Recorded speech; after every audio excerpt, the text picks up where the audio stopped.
My name is Paula Moltzan, and I'm an alpine skier. You are a really good alpine skier, and you're coming off of a really good race. I sure am. Silver? Yes, second place. What a run. Yeah, it was great. It was the opening race of the year. 2025, 2026 is starting off here. So to start the Olympic season with that kind of result kind of maybe allows for a little bit of confidence to be building inside. We have 6 girls that are extremely talented in giant slalom, and there's 4 Olympic spots. So I think it's gotten a bit competitive, and it's for the better. It's really pushing the level of our team to be above the top tier. Yeah, I think as a team we have great camaraderie. We spend a lot of time together. We kind of know all of our ticks, and we know all the good and bad about everyone. So I think those intimacies of our relationships allow us to celebrate all the big moments, but also be there for the moments that don't feel as good. You just got married in 2022, a few years now, right? Yeah, that's right. And I love this, to your ski tech, right? Yeah, he was my boyfriend first. Come on. It makes it sound a lot worse.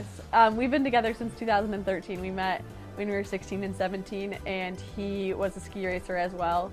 And yeah, we met, and then it just progressed into this evolutionarily changing relationship where he became my coach and technician. Now he's just my technician, but now he's my technician and my husband. He plays a lot of roles, which is always interesting. It makes it sound like, oh, if you want to have your skis dialed in the perfect way, marry your tech. No, don't do that. I can't recommend it, but I'm happy that I have it, because on the road, having your husband travel with you 9 months a year would be, it'd be sad if he wasn't there. So I'm happy to be able to share all of our experiences together. Yeah, especially in a situation like Italy. It's beautiful, romantic, and it'd be the Olympics. Yeah, exactly. How are you feeling just in terms of your mindset and everything this time around compared to other Olympics? This time around, I am pretty excited, just that I feel like I'm at a place in my career where I'm really comfortable and feeling confident with where I'm at going into this Olympics. The last couple were pretty tough with injuries, so I'm finally in a place where I'm fully healthy. I'm skiing the best that I ever have. And I feel like I know how to deal with the fears and pressures a little bit more. So yeah, I'm looking forward to having just a different mindset going into these Olympics. That has to just be good to finally be like, man, okay, this is how it's supposed to be. We're supposed to build up to the Olympics, and you actually have that opportunity. Yeah, I think knowing that we're going to a track that I've been on before, I've had a lot of success and I'm comfortable with. All the past Olympics, they've all been new venues that nobody's been at. So everyone was kind of going in having no idea what type of track it would suit.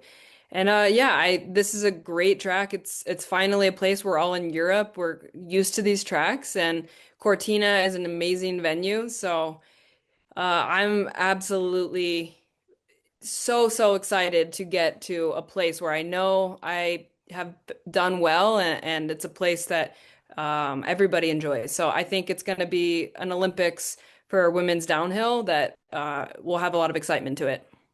Can you describe, Jackie, the challenges that Cortina brings, and also just the things that complement your style?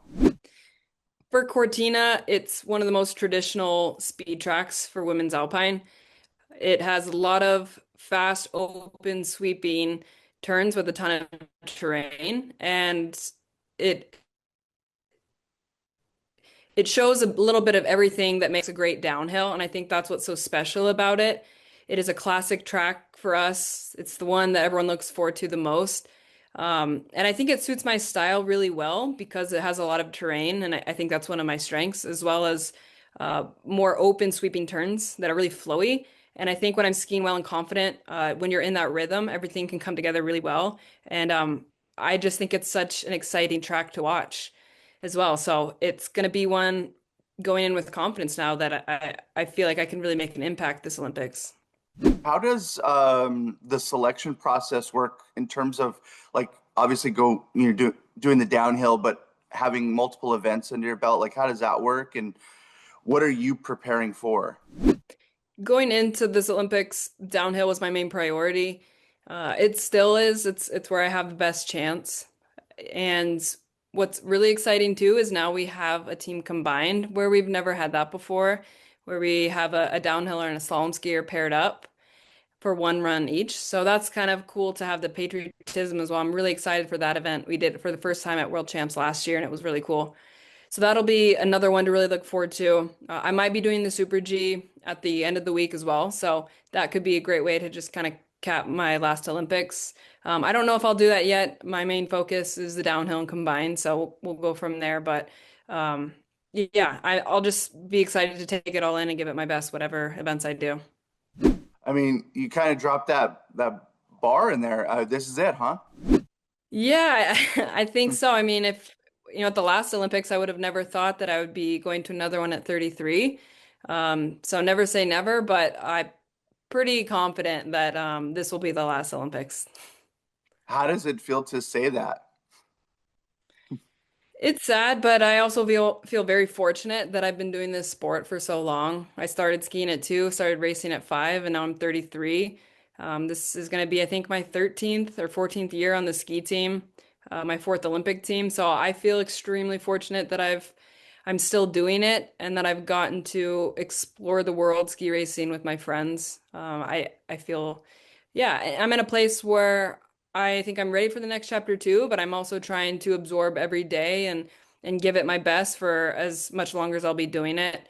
I'll probably want to go one more year into World Champs next year.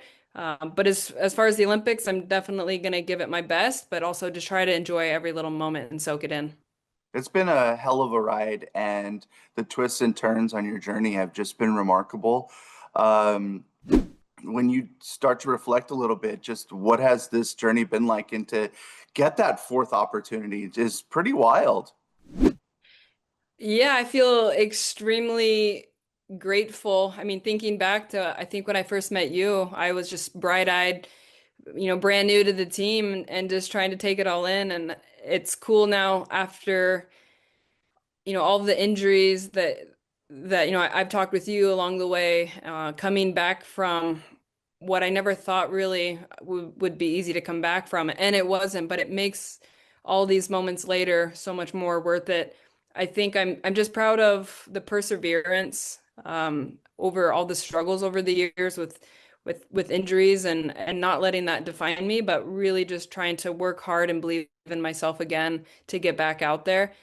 So I'm just proud of the journey that I've been on and super grateful to be doing this still. And it's been just the journey of a lifetime. And I'm really happy to be going into another Olympics and sharing that with my family and friends that are coming.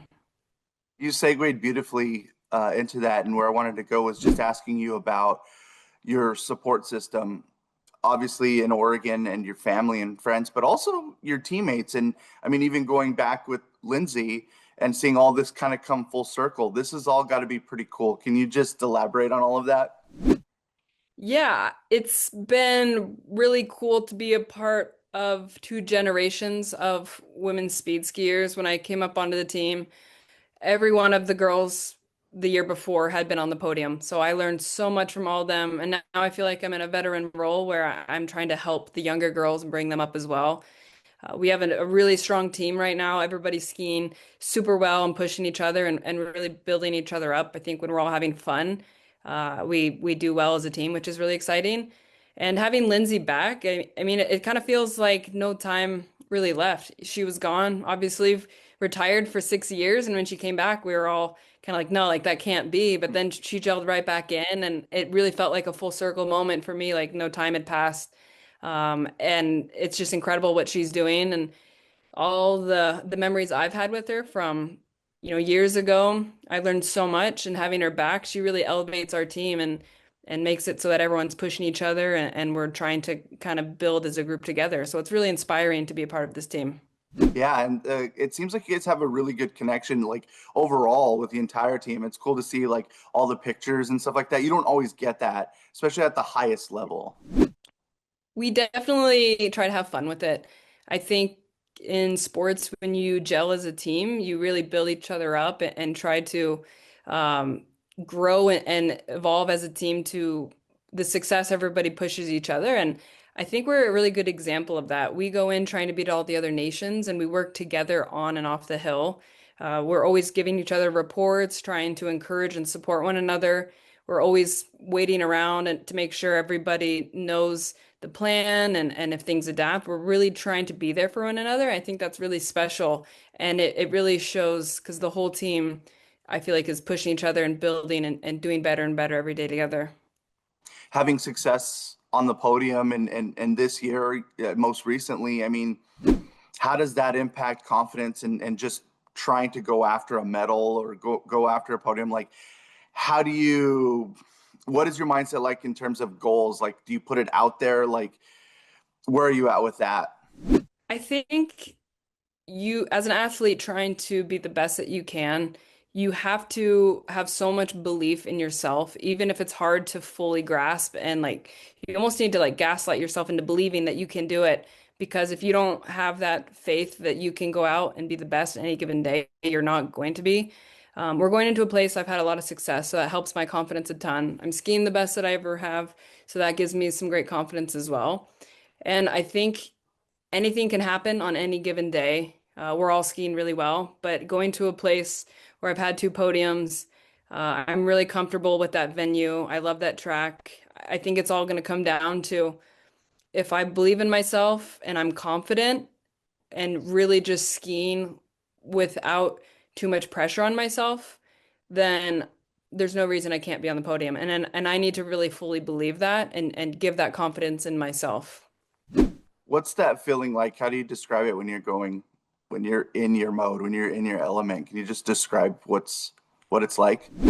What I love about this sport so much is we do so much planning and prep before we ever get in that start gate. So I've gone through the course probably 50 times in my head. I know every little nuance of the track and I know what to expect. And I feel like the more prepared I am, the less stress of variables that can go wrong. Obviously, when you're going up to speeds at 80, things can happen and you're pushing it.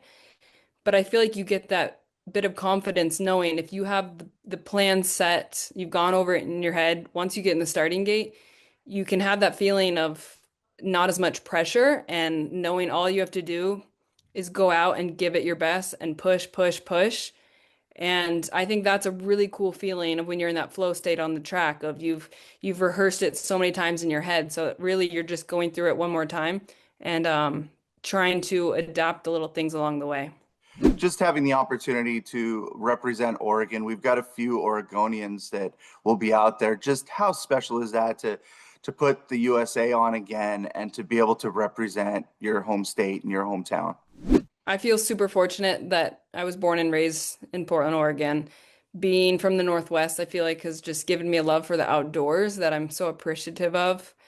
And not only representing the US, but representing Oregon, I feel a sense of gratitude and just the patriotism in itself of being at the Olympics is like nothing else. Feeling the world come together at once is truly an incredible feeling. And I'm so proud to be able to represent this country and our state of Oregon. And it's going to be a moment that I'm going to just try to soak it all in and be really present for.